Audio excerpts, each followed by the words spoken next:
everyone, and welcome back to another episode of Beneath the Lift Tower. My name's Charles McGillivray, and as always, I'm joined by Simon Stacey and Jess Kebble. We're a fans podcast by fans for fans of Northampton Saints. How are you both doing? Good, thank you. Thank you. Good. Good to see a few of the Saints boys going well in international colours over the weekend, wasn't it? Yeah, not bad, were they? Yeah, Mr. Pollock as well. Yeah, the sort of, like we said a few weeks ago, unfortunately now the world knows how good Finn Smith is. Unfortunately now the world knows how good Henry Pollock is. He is the chosen one, has truly arrived, doesn't he? It's crazy, mate. It's crazy. I can't believe he actually scored 2 tries on his debut. That pass from Ford was pretty good, to be fair. On both occasions, to be fair. Yeah, Ford did pretty well on both of them. But yeah, he was just a nuisance and great around the pitch, wasn't he? Yeah, and I think that so I was going to say a little bit of. I've got to put the correct word. We'll say Mickey taking when he grabbed hold of was it Thomas's sock or boot? Yeah. That contact after that was a bit intense as well. Exactly, that should have been reviewed. That was horrible. He dropped shoulder to head, but shoulder onto shoulder, if not on a man in prone. Yeah, it was not ideal. But yeah, I thought that the Tommy Freeman record-breaking try. I mean, to be fair, actually, Pollock's scoring, mate, was a record-breaking in the sense of the youngest ever try scorer in the Six Nations for England. And then obviously Tommy Freeman, first Englishman ever to score in all of the games. I thought the one that did it was just perfect in the sense it was Mitchell to Dingle to Finn to finish. The Saints boys got him that one. It was what an achievement. What a player. He's only the second, isn't he? Is it Philip Seller, isn't it? No, it's not Seller. It was a Frenchman anyway. No, it's a Frenchman. Yeah. Apologies to whoever it is. But they were, it's, I think we're sort of, very similar to before when we won the league. We are currently a bit of a victim of our own success, and I think we might be for the rest of the season a bit as well. I mean, having the players dominating at international level, God knows how many of them will go on the Lions tour, but it sort of makes you think, well, how many of them are going to be available for the biggest game of the season this Friday? And, sad news that it's been confirmed today that Ollie's probably out for the rest of the season with an ankle injury that was actually inflicted on him in accident by Dingle in training with England. It's it's one of those things. You have all this success. It's amazing to see these players step up and show how good the system is and what they're doing at Northampton. But it makes things very difficult on the pitch. I think it's going to be a tough end of the season. Yeah, it was good to see. I know I'm going back to him again, but 30 minutes against Wales, like in that atmosphere with a roof shut, his mum and dad, who are both Scottish, celebrating with England scarves, and to score 2 tries, that's just like every boy's dream, isn't it? Play for your country and score on your debut. And you could just see it in his face. Wow. Yeah. I think the ceiling for Pollock is just really, really unparalleled. I can't see where, I think he could ultimately go down as one of the best players in the world if he keeps in at the trajectory.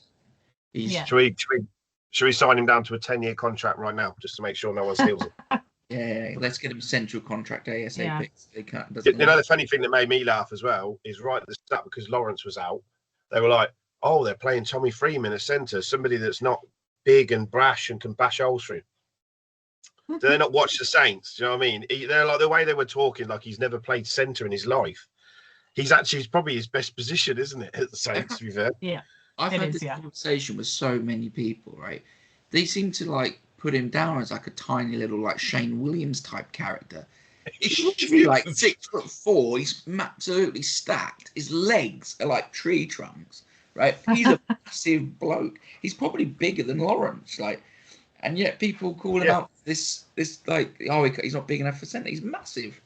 Don't get it. I didn't get it. They were just talking about it. I was like, are you talking about the same person that I watch week in, week out? He's not a little lad. He's absolutely massive. Yeah, I mean, it just showcases that there is kind of a disparity between some people that watch internationals just don't watch club rugby. There's obviously a fair amount of them, but it also just shows his versatility, doesn't it? That he's so good at wing that people just assume that's his natural position because it probably is one of his natural positions at this point because of how well he plays, across the park. But yeah, it was good to see him get a try in the centre as well, just to solidify that he loves that position also. And yeah, it'll be interesting. I'd say if we're thinking of all of the Saints lads who might go on the Lions tour, he's probably the definite one on the sheet. Yeah, I think him and Mitch are definitely in the Lions squad, aren't they? They're clearly one of the best players in their position across the nation. Yeah. Yeah. It's like I said that like Alex is probably, I'd say, third behind Dupont and Gibson Park, but obviously because Dupont is not a French thing, and so that by virtue of that he'll go.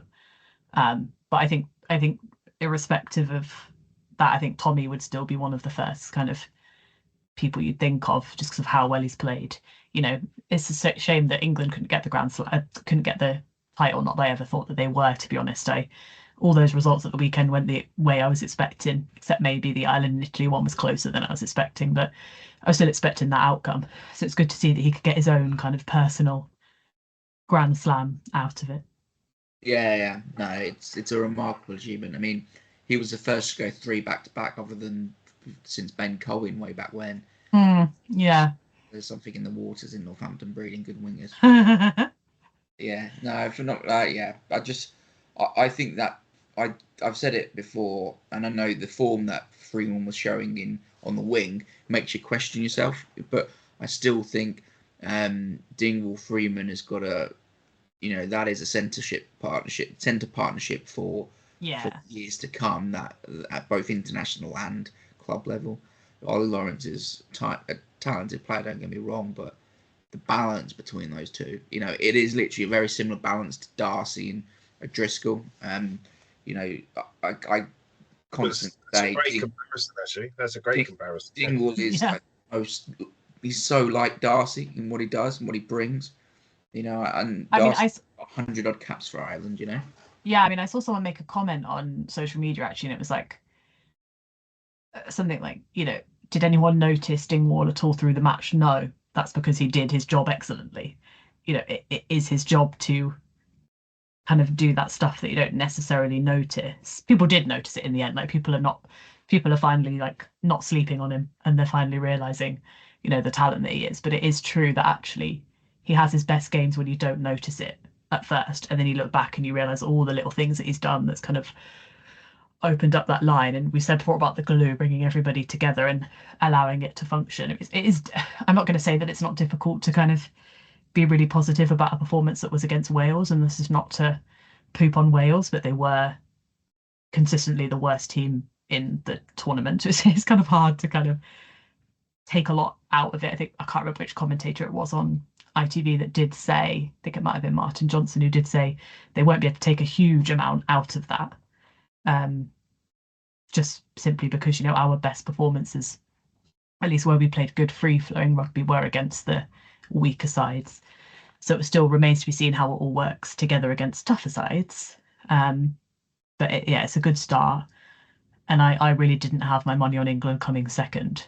So, it's a positive tournament, lots of positives to take out of it, and good for Saints fans to be able to see it. And yeah, hopefully that carries on. Like you said, I wouldn't imagine Dingwall is necessarily in Lions conversation per se, but certainly with Lawrence out long term with the Achilles injury, he can try and get that place cemented for England. It's kind of the worst timing for Lawrence, not just for the Lions, but also because you do have competition in that shirt.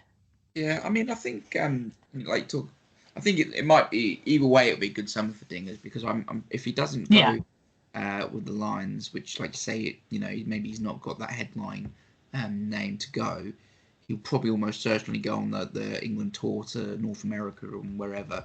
Yeah, and 100%. Push himself in that squad, get a few more caps. I think the thing with him is, it's harder for the non-rugby watching fan, if that makes sense, someone who's not watching the game in too much level of detail, to really appreciate what he does. He's not doing the fend and line break that a Lawrence would bring, but it's the case of taking the ball to the line, committing a defender, perfect composure and timing pass out. That where the try for Freeman, that went from Mitchell through Dingwall to Finn to Freeman. Yeah. That was just so smooth, and so it worked because of Dingwall taking the ball to the line at the first receiver. That time decision-making process at that first pivot role. Like, doing that small, you could look at it and go, it's a small skill, but doing that excellently creates that half a space for Freeman. I mean, he was on the receiving end of some huge hits, because he put himself in those positions. Like, he really does put his body on the line by taking it literally as close as he possibly can, knowing that he's going to get absolutely smashed because, he still is a target. They're still going to target him, obviously, to try and prevent the pass from going. But yeah, I mean, it's good that, it's finally getting some more recognition and more plaudits because, like you said, conversation understandably is on. It's not that I think that it's bad that it's on the flashier people, but yes, it's nice to see that. I'm not to say that Dingwall doesn't do flashy stuff, but it's more the little, the little but important and often things that he does. Yeah. You said Freeman got a record. You said Freeman got the record there, but when was the last time there was 3 Saints try scorers? And you got to remember as well, Finn, if you count points scored, he kick conversions. So there was 4 Saints players scoring points in a match for England. That's got to be. Has that ever happened? No. I mean, 2 would have. Think maybe the World Cup 2003. Yeah, you got to think. Perhaps, that's what I'm thinking. The World Cup, like, it's got to have been a couple there, but I'd be very surprised if there's been 4, unless we're just forgetting some really big. There was that possibly. Yeah, there's that period where obviously, like, after the last win, when we had a whole host of players in the squad and started, whether 4 point scorers, I can't imagine there would be, but it just shows you that the talent on this side. I mean, it's the most talented side that I think I've seen in the 25 plus years that I've been a ticket holder. Like, there've been some great teams, don't get me wrong, but as a collection, the talent is off the charts, Yeah, I think the only thing you kind of think of as a Saints fan first and foremost is that it's great to see it for England, but it isn't translating at Franklin's Gardens. It just isn't for whatever reason. And that isn't just the England boys. It's not translating through the whole team, really, is it? We're not quite. And yes, we've had some absences, but we still think some people leaving, but we still think with the people that are there, they should be able to work together. So, we want to see it, don't we? We want to see it translated at, Franklin's Gardens this Friday would be excellent. But like I said, we're going to talk about whether people are going to be playing or not anyway.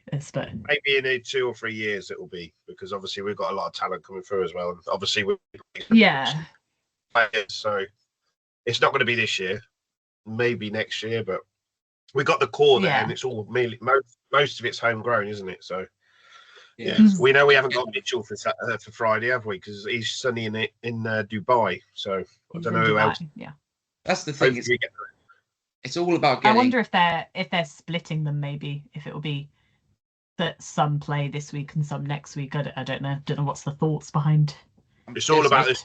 All about this game. There's no other game now. The season, we're not going to win the league, I doubt. It's all about Friday night under the lights against them up the road. We've got to beat them. So you play every single play you possibly can. It's got to happen. I agree. I think there's 2 games left this season that are currently on the fixture list that actually matter. Leicester, the biggest game of the year. That's the one we must win. And then obviously the Claremont fixture. Right, and if we win that, another home quarter-final, right? But on the fixture list currently, Claremont fixture is probably what the club are prioritising. So they're probably thinking, get the players away to Dubai for a week, give them a restart, run out against Sale, and then into Claremont. Possibly.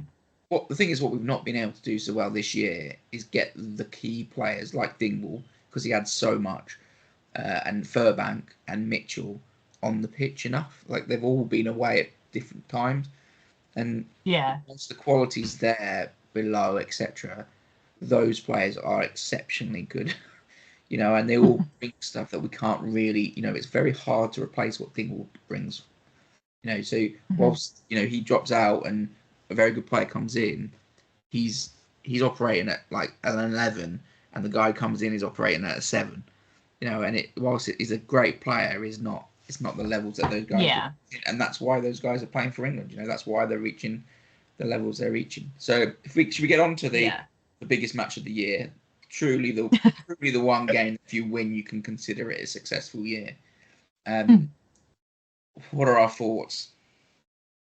I don't know, to be honest. It really is difficult to kind of know what they're going to do. So I said, we know that Alex is in Dubai. I don't know about any of the others. None of the others have said if they are somewhere. You've got to think. I know Finn's here because the Saints posted a picture earlier of Angus hugging him. Yeah, saying when you bestie, so. Yeah, so I Tommy wonder Freeman responded to that post, by the way, saying he's not his bestie, and then put his hand up. So I think a few of them are going to. I wonder if they are literally splitting it. So rather than having all of them take the breaks straight away, it's a case of some, or maybe we don't know enough. Maybe Alex had a niggle, and so it was like, take this week as your recoup. Like we simply don't know those kinds of conversations. I think you've got to imagine that Pollock literally has not played enough rugby to not play, and you'd want to get him in and starting, I think, because he's literally going to be riding the most incredible high. Yeah, if he's still not drunk. If he's still not drunk after celebrating from the weekend. Yeah. just legal. That's the thing. The thing is, actually, Tommy and Mitchell both play pretty much every minute of every game, so they are more than likely going to be, I reckon, rested because of that. Whether rightly or wrongly, I think that's more like the thinking. Whereas Dingers and Pollock, etc. Tommy did look like he got a knock as well, didn't he? He was hobbling off. So so I think it'd just be a thing of like you two, like definitely them two, just take. I mean, Finn didn't play every game, did he? So I can see why he might come back in. I think it's a hard one because normally you got, like you said, it's the derby and you want to have your best people in there. But it's like you said, this season realistically, that Prem season is gone, if we're being completely realistic. And so I can kind of see why that simply has to be the match, because it's the first match back that gets kind of sacrificed, as I said, especially when you think about how we actually have a really genuine chance in Europe somehow, despite the Prem not going our way. We've got potentially two games that we could win there to get, we've actually got a really good shot. We ended up with a really good draw in terms of who we might end up playing if we get through Clermont and then afterwards. That actually, if a semi-final of Europe is on the cards, you're absolutely prioritising that. And so I can see how the Leicester game, and then is it Sale afterwards? Sale away, yeah. How those are the two that you rest a couple this week, a couple next week, and then everyone is back for, is back then for the Clermont fixture, hopefully back and firing, except obviously Ollie. So yeah, it's a shame that it's just happened at this point, but if Tommy has picked up a bit of an injury and Alex needs a bit of a rest because he's played all the minutes, so it just makes the most logical sense based on where we are in the season and where we are in that competition. Realistically, it's just, like I said, a shame that it's the derby one because you want to go all out, but it's at home, it's a Friday night, the atmosphere is going to be incredible. We're still going to put out a really strong team, I've got no doubt about that, and so I still think it's going to be a hell of an occasion. Yeah, I mean, it's interesting because it's typical Premiership rugby, really, you could argue, with organising, because they've got this whole derby weekend, the weekend after the Six Nations, where more than likely a lot of best talent's going to be rested. Yeah, should have swapped. There's no reason you couldn't have literally just made it a week later. Yeah, I don't know, but I mean, I think from looking at it, you've got a potential 3/4 game block of games. 3 of them could be at home. You could have Tigers at home, they sail away, then you could have Clermont at home and potentially, maybe Cass, etc., or Benetton at home. Yeah. Right. You win your 3 home games, and your season is a success. That's the way they need to look at it. I get the point. Obviously, the one if you had to, you could argue that Leicester's the one that gets dropped because but it's still the derby. It's still the biggest game. It's the one that matters most to the fans. Yep. I don't know. I think I would just be looking to write off that Sale game. Just, give them 2 weeks prep for Clermont, have a good run out, blow off some cobwebs against Tigers. But I'm sure they'll do the best from what they think to be prepared. Yeah, 100%. That's what I think they'll do. The problem we got as well is we haven't played, have we? We didn't have a friendly unless they've done something behind closed doors and played each other. We haven't seen any. So they're literally, most of that team haven't played for 3 weeks. Yeah, going in against Tigers, who had a pretty strong friendly against Munster. They had a home friendly where both teams went pretty strong. So they're going to be fit and firing. I mean, it's going to. I think that game. I can already feel I'm going to be leaving that game feeling a bit bad, because that is the game that matters and the emotions come out on that one. But you never know. So if we start thinking about the team, if we run through it, loose head, I think we've got a few options. Obviously, Hafar and West. Obviously, Hafar had a pretty good PRC, didn't he? He sort of stepped up quite a bit in that period. West, obviously, an old Tiger himself. Hafar potentially probably going to be a future Tiger. If it seems most likely at this point. You believe, but I think probably Manny's got that shirt. Do you reckon? Yep. Yeah, I'd say so. And then probably nothing against West, but like you said, I would say it feels like you'd have to then reward Hafar's performances in the PRC with the bench spot. Whether that is what they do or not, I don't know. But I think Hafar's I'd say he's probably a standout player during those games, to be honest. Certainly one of them. So you'd like to think that at the very least he should have booked a bench spot, but who knows? Yeah. You can play him on the wing. Exactly. Put him on the wing. Ollie's not playing. Yeah, I mean it's so interesting. I think I've got a black mark against a load of names because of the performance against Ealing was so bad. But you have to take a step back and just sort of look at it across. And Carl was definitely one of the better players who hadn't really managed to establish himself in the side, but during that period really just sort of stood up and shone with. So I think you're right. I think they're probably the two. I mean, there's only one option, hooker, really, in terms of starting them there. I would be surprised beyond belief if Langdon's not in that 2 jersey. If it's not him, yeah, exactly, definitely. I think talking of replacements, I think Walker's probably done enough to get. Yeah, I mean, I think it's got to be, really, isn't it? I take it he didn't play against Ealing was he like cup tied because it was his old club? So that's what we got. A case, but he didn't play. I mean, Wright and Langdon Jr. were the two. In the team. Wright played pretty well at times during that tournament. So I think it's going to be between him and Walker. In terms of the bench. It's good. I think it's good for the future. I just think he needs, not saying it, he's a professional rugby player, he just needs to put a bit more bulk on. And his throwing needs to improve a little bit. I'm not dissing anybody, but if you're going to pick two, it would be, for me, Langdon and Walker, because Walker made his debut. He's probably one of the best players on the pitch that day. I can't remember who we were playing. But so he comes for a serious work rate, doesn't he? He gets for a lot of work to Walker, so a lot of respect for that. So, it blows my mind how these championship players don't get seen. Like, there's so many. There must be so many in that league that are quality for the Premiership. He obviously came through the Gloucester Academy, was sort of pushing their bench spots and whatnot at Gloucester. Fell out of favour, went to Ealing, reignited his career a bit, and then we picked him up because of obviously the Robbie Smith injury. So it shows you what that value of that league in terms of just having competitiveness rugby for those players to go and carry on their career, give themselves a shot to get in. But tight head. Is there any other name? Big Trev. Trev. And if it is, I'm lodging a complaint. When was the last time Big Trev played? Is the answer. I was going to say, I hope he hasn't been sunning it because he's still got the face. It might be a little bit bless him. Yeah, for Big Trev to come back after whatever it is, 7 weeks out without any actual matches, he's going to be blown, isn't he? I mean, that's a hard ask for a tired prop. I mean, I think Green's played quite a lot of rugby, so I wouldn't be surprised if you saw him start. Big Trev off the bench for that. On the bench, possibly. Yeah. And I'd say Green has probably earned himself through this period into that second replacement jersey, or starting with Big Trev off the bench, because that says some, with Elliot Miller-Mills obviously in the mix as well. Yeah. It depends a bit. We don't know what he's. Yeah, he didn't go with England A, did he, Trev? No, No. just No. seems to get out of favour from the national point of view. Yeah, obviously Luke Green played in that. He did exactly. Yeah. Bench. Yeah, I think. Yeah.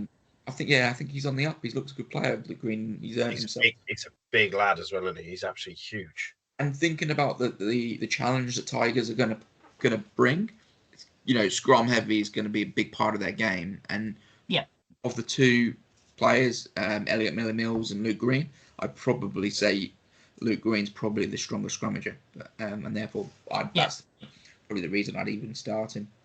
Big Trevor off the bench, based on fitness, I suppose. Yeah, makes sense. Second rows, really, really, really up for grabs. I mean, the only one I'm saying is probably more than likely to start is Alex Coles. Yeah.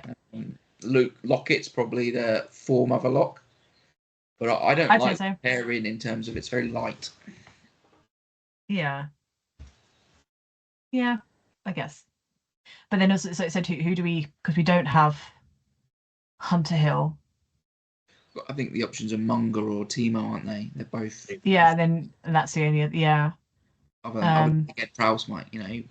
He was up there for player of the PRC, wasn't he? He's your new favourite player, isn't he? I just like the value. Yeah, it's a big tight head lock. He's I just think that I'm assuming with the options that we have open to us, it doesn't make sense necessarily to have someone that it isn't their first position. I mean, he's really good in that position, not to negate that. I just think with the other options, it's probably not realistic as a future. But who knows, obviously, because he's played a lot. So I'd start Coles and Timo personally. Yeah, I wouldn't be surprised. The size. I wouldn't be surprised to see all four in the matchday squad. Yeah. Yes. Yeah. 100%. Yeah. If maybe I think I sort of look at it as like your tight head side of the locks is going to be either Timo or Munger. They're generally the bigger physical pair, so they're probably going to have that tight head lock jersey, and then your Coles and Lockett are going to come in and run your line out, and then much more around the park. Yeah. They carry a lot more, get through an awful lot more work. But to have them as pairing, even though they're both probably Coles is one of our better players, and Lockett was probably one of the form players through the PRC. I can't see them both being on the pitch at the same time, unless one of them wears a 6 jersey. But, yeah, possibly. But, which I wouldn't be surprised either. Thinking about we move into the back row now, thinking about the opposition Tigers. Does Coles drop into that 6 jersey to add a bit of weight to the back row? Ush. I'd personally pick Kennedy myself. Yeah. Just because he came back from injury and he was absolutely on fire, and it's no better game to show that you're on fire than this one. The difficulty that you've got though with like the 6-7 channel in particular is you've got Pearson who did tear it up in the PRC, and then you've also got Pollock coming off of that. Like, I'm not saying that's who they're going to go with. It's who I would go with personally, just based off rugby minutes and performances. But like I said, there's so many different kind of, I hesitate to say a partnership because it's not really, is it 6 and 7? But a pairing, whatever you want to say, like a combo, who they're going to go with. It's hard. You've got to put your back row as a 3, right? You've got to consider the balance across the 3 of them, and like putting a number on their back is almost an irrelevant point, right? You need a line option amongst the 3 of them. You need someone who's going to get you over the ball, the game line, going to carry well, and you need someone who's going to get through a bulk of work defensively, both standing up but also getting over the ball. And when you bring Pollock and Pearson into that, you have a huge amount of work rate, you have phenomenal ball carrying, and you have solid defenders.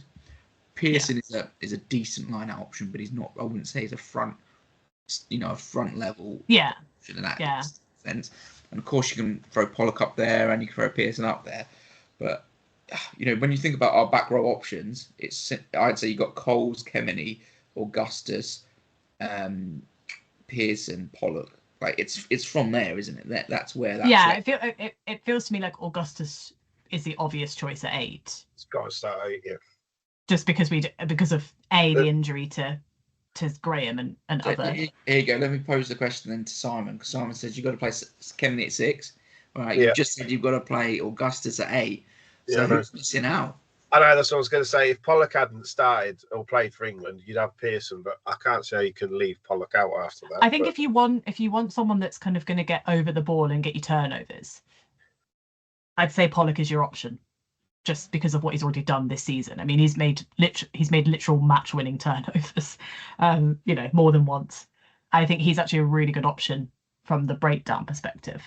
So it's all about how they want to balance it and what they want to do. Because sometimes we think it's really obvious. Sometimes you think, oh, it's so obvious. Just go with who's been playing the best and who has the most minutes. But actually, it isn't that, is it? Like you said in the 6, 7, 8 channel, it really is changing up depending on who you're facing. I'm going to be controversial. I'm going to say Kemeny, Pearson, Augustus, and have Pollock come off for the last 35 minutes or something. Because you got to remember, I know what he did was the adrenaline and the emotion from that game could be on such a high and then not be switched on enough. Do you know what I'm saying? So, yeah, I get it. Possibly, but you kind of get the vibe. You kind of get the vibe of him that just doesn't happen. You know what I mean? Like he by all accounts, like anyone coming on for England in a game that's really important to win, and you're coming on for 30 minutes. There'd be so many people that would just get to them, and yet he just came on and he was just on it. And I don't think he knows how to not be on it. I think that's kind of the thing with him. Do you not see Genge? Because he come on all smiley and that, and Genge just grabbed him by the head and looks like, "You've got a focus, boy." And he was like, "Oh yeah, good point." And then that was it. Did not see that. The thing is that I don't think that actually affected or changed what Pollock did whatsoever, because he continued to do that for the entire match. You should have seen him after he scored the first try. He was just laughing like it was the funniest thing that's ever happened, because of kind of how. Yeah, so I don't know if he actually has an off switch necessarily, but I do see the point of perhaps maybe he comes off as the bench so that. Yeah, but then also I also think he'll be really high adrenaline then because it's Tigers. That's what I'm saying. So like the last 30 minutes, imagine they're tiring. He'll be absolutely lethal. So I'm just saying, it's hard to say, but I would pick that. But Pearson, it depends. We don't know if Pearson's fit, because Pearson did have a few knocks, didn't he? Yeah. The thing with this, right? I think it's after the Lord Mayor share of the Six Nations, etc. Right? We've had a number of occasions where Saints and it has been, the Ealing game is a good example, just not mentally right? They're just not mentally performing, and that's been the case quite a bit this season. Across the board, they've just not delivered when they need to deliver. The energy that Pollock brings to a pitch is just X factor, right? It's just something different.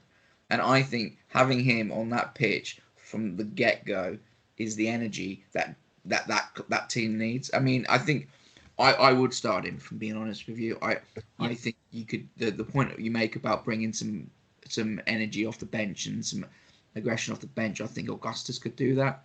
I'd probably go with Kemeny, Pearson, Pollock at 8, just to get them on the pitch.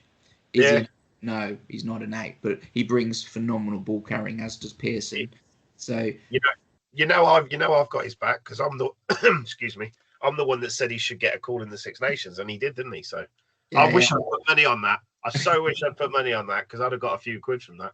I honestly think I think if we weren't playing Wales in that last game, or we were playing a Wales that performed better, he doesn't get in. I think it was a risk they felt they could take. And again, it's nothing against Wales, but they performed exactly how I was expecting. I honestly thought going into the weekend, the result that I was the most comfortable in terms of which way it was going to go was that one. Yeah, I don't know. I get the point you're making. I think he's something special. No, I do. But I think if you say we're playing France in that last game to try and win the tournament, I don't think the same thing happens. I genuinely don't. It's more of a gamble at that point, isn't it? 100%. It's more of a gamble. Yeah. But I think he's gone into camp and they're all talking about him. You hear 100%. Kevin Singfield talking about him. Like, Kevin Singfield hasn't seen an awful lot of rugby union, right? Let's be like, he's a phenomenal person, and he's a great coach and everything, right? But his background isn't in rugby union, and for him to be talking about Pollock in the way he's talking about Pollock as if he's something special. You heard Ben Curry, didn't you, at the end of the game? I don't know if you heard the interviews, and he was talking. They asked him, and he was like, "The guy's he's just got this aura about him," and he said he just brings something to every session, and he said he's is a great player. And if there's somebody like that, the Currys are just insane at the minute. If they're crazy. You know what I mean? Didn't he play them off the park when we played Sale? Yeah, he did. I mean, he did. You show how good they are. I mean, I think they peaked at the Six Nations perfectly for themselves. But he did.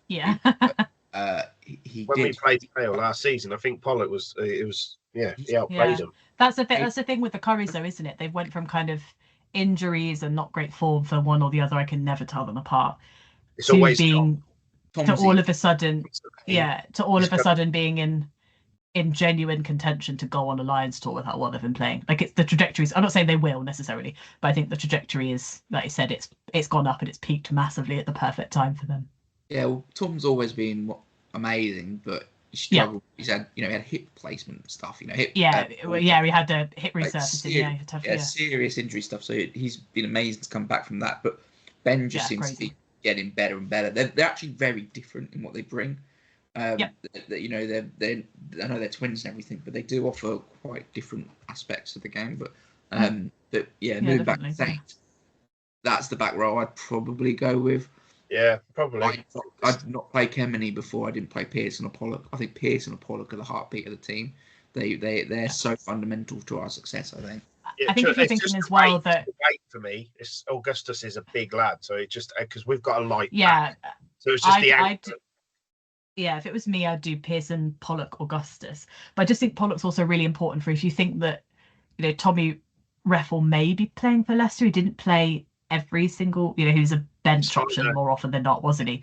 So I'm thinking he's probably going to play. I said you need someone on the team that's going to not counter him necessarily, but does what he does, because he will get turnovers. That's pretty much guaranteed. It's what he does.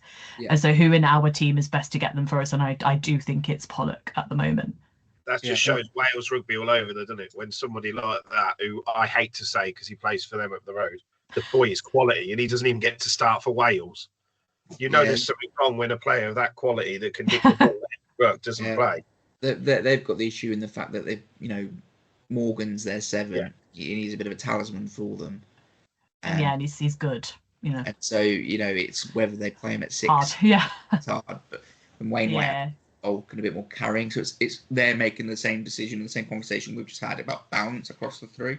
Yeah, exactly. I'm just thinking from a logical way, because our pack's light, Augustus at the back just to help anchor the back getting pushed too much. But in my head, of course, you'd have Pollock on there all day long and Pearson. But I just think Kemeny gives you more on in the lineup because he's taller. He's just all round. It's a difficult one with the lineup as well at the moment, because it's sort of with the new rules and if somebody doesn't compete, blah blah blah blah blah. Like, it'd be interesting to know what the stats are as to whether it's reducing competition or increasing competition, because it may be that if the competition is not necessarily there, you can kind of chuck up anybody if you wanted to. Yeah, definitely. And I mean, I think Kemeny, you bring him in for and I get your point about the scrum. Gustus had more weight, but that's only when you're in the set piece. It's also the carries he does. Yeah. He's literally I get out the 22 card, isn't he? Every single time. Give it to him at 10 meters with 4 players. Yeah. That's his X factor, isn't it? He brings ball carrying, right? But Pearson and Pollock bring phenomenal ball carrying as well. Yeah. So Pollock's got the pace as well, hasn't he? That's the thing. It's an unreal pace. But I mean, his try was on the wing, wasn't it? So maybe we just put him there. Maybe that's how we get them all on. He's on his reading about it. His sister is a runner, isn't she? So it obviously runs in the family. Yeah. There's some speedy genes in there. States, and everything. She's in America. Yeah, she runs in America. So moving on to the halfbacks, then. I mean, Mitchell's not going to. We assume. No, right? He's out of the country. It's going to be Tom James, and it's James. Yeah. With McParland out injured, Wyman is also doubtful. I think he's had a few knocks him up from. Yeah, it's going to be Garside, isn't it? Garside probably. So. Yeah. It's a big Garth. I mean, he always seems to turn up for the derby, doesn't he? Like all the derbies. Yeah, it may even be that he's on the bench with the expectation that Tom James is probably going to do the full 80 unless something happens. Yeah, exactly. You can imagine that. That's what you're thinking. It's that one position you can't really not cover, though, isn't it? Like, they're going to have. They will have someone on there. Yeah, that's me. It's not like you can go. oh, we won't have a scrum half on the bench because we haven't really got one, but you've got to, because if James gets a knock in the first 5 minutes, we can't play 75. Yeah, no, exactly. Yeah, 100%. Yeah. And it's not like one you can just jump into. It's such a specialised position. Exactly. And we're guessing, assuming that Finn will play at 10 because limited options, really. Because I'm assuming was GMC injured last time we heard? I don't know if he still is because I haven't checked the updated. He went off injured in the Nottingham game. Right. So he played the whole game with a limp, didn't he? Yeah. Yeah. So but unlikely. I think they'd probably go with Hutchinson if Finn wasn't there. So imagine covering the role through the 23, perhaps. Possibly, yeah. You know, I still feel like in that situation, if Finn wasn't playing, I'd actually move Savala to 10 and keep Hutch where he is. But yeah, I'm thinking that Finn, if he's there and he's training, he's going to be playing. As he didn't play every single game, so he's certainly able to with a number of minutes. I would say he must still be all right to go. I know we've moved off the England thing, but it was in the ITV's players of the tournament. Guess who was number 10? Mr. Finn Smith. So he's gone from there to being the best 10 in the tournament. It's interesting. It is interesting because I still think they'll go with Finn Russell, but I think he had an uncharacteristically poor tournament in a lot of ways. In some ways, not. I still think he does incredible individualistic things, but I do think he was poor. So it'd be interesting how much that gets Smith into the conversation. I think he really struggled not having to plot an hour next to him. Yeah. Very possible, yeah. I think, the ability to... Because it's not just his maverick ability to spin and get that width. His kicking game is next notch. And he probably did a lot more than people give him credit for in that England game, which put them under a lot of pressure. But his all-round game is pretty much there, other than defensive side of things. But having a unit and a second ball player that you can rely on helps a lot. And I think that probably that was probably part of the reason Scotland just didn't really deliver across the board as well as they really should have. How many games they'll keep going on with Townsend not delivering, I'm not sure, because there's a lot of talent in that squad, and it doesn't seem to be. I'm trying to think of who the other 10 options are. I mean, I suppose you've still got Marcus Smith, but I feel like for me, Finn must be second. Our Finn Smith must be second on the list because Ireland, didn't help themselves for most of the tournament. They weren't the Ireland that we know, but they also didn't help that they couldn't seem to pick a 10 between them either. It was Prendergast to start, then they decided we'll go back to Crowley, and I don't think either of them performed at the levels that either of them were really expected to. So I wonder if Finn Smith has genuinely bumped himself up to second on the list there, and if he has, he goes, because they're obviously going to take more than two, more than one. Sorry, they took Finn Russell, Finn Smith, and Farrell. Possibly. I think because what's the risk of taking Farrell and him not performing? While he leads the midweek side, but him being there, he could find form. He could, and he's at his best, he's phenomenal. So I don't see the downside from taking him. What's the alternative options? You take Prendergast. You know what you're going to get with Prendergast, but you could get something phenomenal. From so they probably will take 3 with them. So tangents again, you've gone off page. We're talking about the same thing. Then we've got wingers. Let's centres. Let's do centres. So centres. I'd pick Dingers and Freeman if we could. Yeah. I don't think Freeman's playing somehow. Dingle. No, I'd be surprised. I meant Freeman. I don't think Tommy's going to be playing. I'd say you'd have Hutchison and Dingwall in there because, like you said, Dinger's played 2 games in the end. Yeah, unless they try to counter, Kata, for example. Kata's more than likely to play with an Odendar. Odendar had a brief, cameo against Ealing where he looked I think that brief cameo plus the severity of the injury is why he wouldn't start. Just simply because I think an injury of that magnitude, you kind of drip feed him back in, if that makes sense, because it was humongous, and it wasn't also the first injury that he's had either, was it? He wasn't back that long before a really serious one that he had before that. So I wonder if that actually is what counters him coming off of the bench instead, just because. I mean, it also depends how well he's been doing, in training and in and around. He may be completely solid, Yeah. I think that's going to be the real decision. I mean, if Dingwall is playing, he's playing, but then it's a case of will they go with a Hutchinson or an Odendahl? Litchfield might have played himself into challenging for that 13 spot, but we'll see. I'm not convinced. I think they'd go with Hutchinson. I wonder if Litchfield, just to move forward, maybe Litchfield is the other wing option, possibly. Yeah, I mean, So if we move on to the wings, I mean, we are Hendy, Ram. One of them's going to be on the wing. One of them's going to be at fullback. Going to be at fullback, yeah. And you got your old mate, ain't you, Seabrook? Seabrook more than likely. And Seabrook. And then you look at your benched options then, and maybe Litchfield is included in the 23 because he covered. Yeah, he's in the 23. Yeah. I know that they're going to go for Hendy at fullback and Ram on the wing. I know they are, and I still maintain they should be swapped. Yeah, totally agree. I think because they both have the positives and their skills, don't they? So when if you're picking a decision based on being on the front foot and attacking and being aggressive, then Hendy at the back makes sense because his ability to sort of punch forward is probably better than Ram's. But if you're talking from a point of view of safety under the high ball, Ram is the strength there, right? And is the strength, yeah, exactly. I think his ability to punch forward and attack from the back is legitimately good as well. So I think across the balance of the two, I'd have him at fullback for that basis. But I think Hendy's got a 11 out of 10 in his ability to sort of smash through and make distance, and he just is an 11 out of 10, isn't he? catch people look for edges. I think it's going to be one of those, like you said, we've said before, like how have they not managed to figure him out yet? I just don't think it's possible. I think I think he'll go his whole career and no one will have figured it out because I don't think he knows himself or the coaches do. They even have said, haven't they, is that like his legs are on backwards, they make no sense to us. So I don't think that makes sense to anyone else either. I think he's probably really keen as well because Ealing performance, not to be harsh on him, was really below the standards that he set.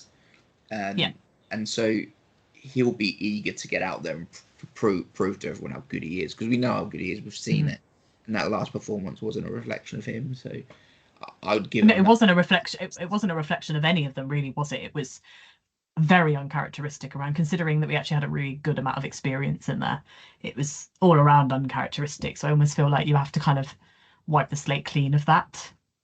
Put it down to just for whatever reason it didn't work on the day. But like I said, it's certainly not a reflection of them as individuals and their talent as individuals, but also them as a team and how well they work together, because we know when it can work, it can really work.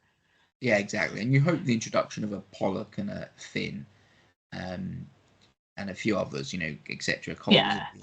A few more leaders in that 15 can actually really solve that. I mean, Dingers is the key one there, isn't he? They always talk about him as being one of the key leaders in the group. I think that's another reason why it's really important to bring him in, just because of his leadership abilities alone, let alone all the rest of the excellent stuff that he can do. So hopefully it will provide a much needed boost. Yeah, exactly. And we don't think Furbank. I think from what I've read, Furbank's not going to be around. So to find someone who can drive the energy. He hasn't died. Just for anyone that's read that, he's not going to be around. It's not going to be around in selection conversations at least. Yeah. He must be training because he's got a dinner, hasn't he, on the Sunday, and they've had to move the time because apparently there's a training session or something. There is a training session. Yeah, I should imagine he's not, but I should imagine if they're unsure about his fitness over the next couple of weeks, wait until we hit the European stage. Until maybe we get back to there, and then you start thinking about if he's not ready, don't. If he is for sale, then maybe they'll send him because he needs to get some minutes under his belt. But don't know how far off he is really at this point. From what I've read from Dawson is the fact that they're not sure on it. They just want to ease him back in, but he's been doing light training. Thing is, it's not going to be a physical fitness. It's just going to be a case of 100%, bringing him back into contact and making sure he's got contact miles in his body, sort of thing. Building the arm up as well, isn't it? Because obviously his car's been in the cast for so long. It's just the muscles are going to be worn away, aren't they? Yeah. Right. I mean, thinking about Leicester, Leicester are going to bring what we know they're going to bring. They're a strong set piece. They don't play a lot of ball in time, pretty slow, methodical. The last few years we played them, they've been pretty dire ball in hand, but I think they've got slightly better. They got anyone? They gonna have anyone missing? Hayes played. He was on the bench, wasn't he, every game? But Van Poorfleet didn't play enough, so he'll probably be playing. Yeah, he'll be back in, I would imagine. Chesham's injured, isn't he? Yeah, Chesham injured, Martin injured. So they're missing a few. The Welsh, the one we were talking about a minute ago, he'll definitely be playing because Wales don't have any control. Yeah, Reffel would play. Yeah, he's a nemesis. He's been one of the best players against us over the last few years. It just blows my mind. There was a time we beat them quite comprehensively, didn't we, at home last season? And he was just annoying for the whole time he was on the pitch. He kept constantly stealing the ball and turning over the ball. I mean, obviously, I said the rest of their gameplay was really, really not good that day, and so we were able to get the win. But he is a real threat. They're pretty much tight, and then he went off either injured or like card. I can't remember, and then we ran away from them because his influence was that significant. What's in their centre get red carded? Kata, yeah, he got red carded. So that was it. Yeah. It's insane, isn't he? There's a couple. Tom Willis is the same, isn't he? He's one of them that can just get over, grab the ball every single ruck. You just think, how do they do it? They've just sort of got the body. Willis Evans is pretty good, and we struggle. Jack Willis. Yeah, we struggle to counter that, but I think Pollock might help in that instance. I think that's first on scene, and that would be the importance of him. I think that they're definitely going to get turnovers, and so we need to get some on the board as well. Yeah, and it's a case of clearing out properly.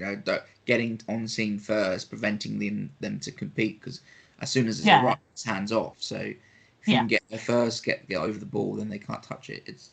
Those execution pieces are really important. Right, so predictions. What are we going with? Jess, you're up first this week. I'm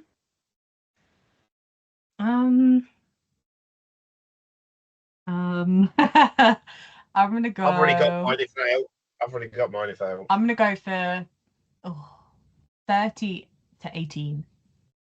Oh, I've got to pick a score, haven't I? Yeah.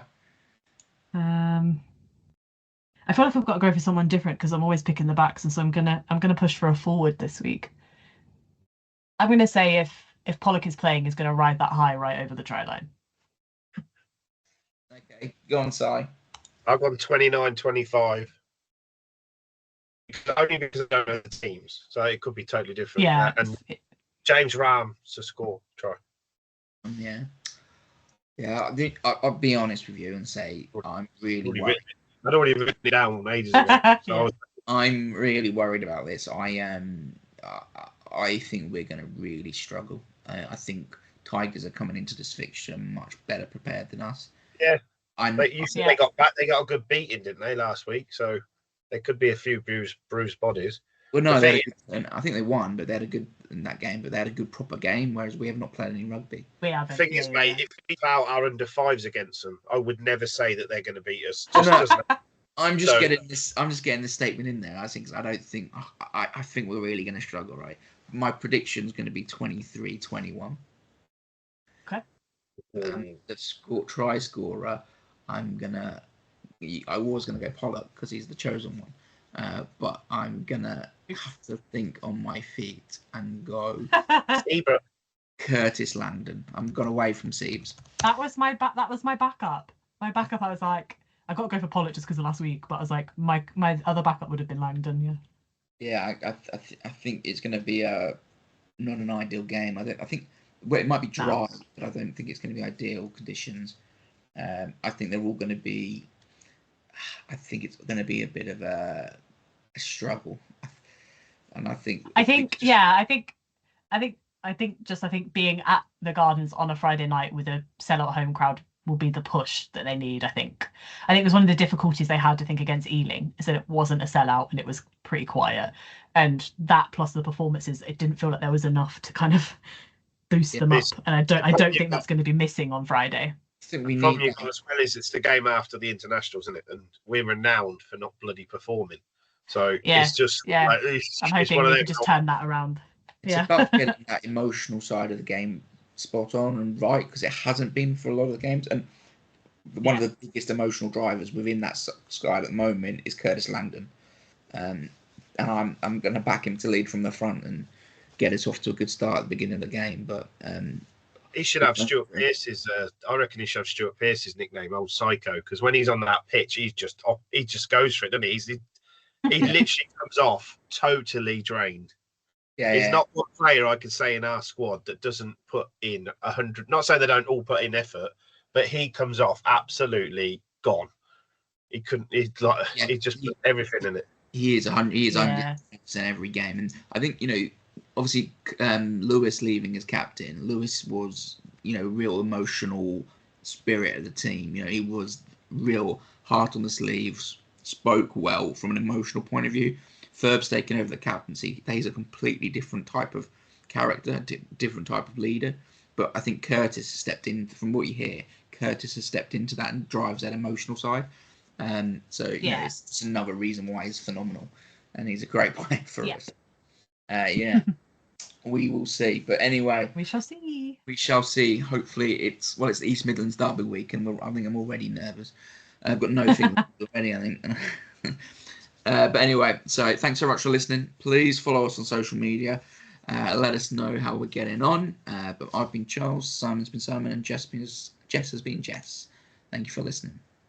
Thank you, guys.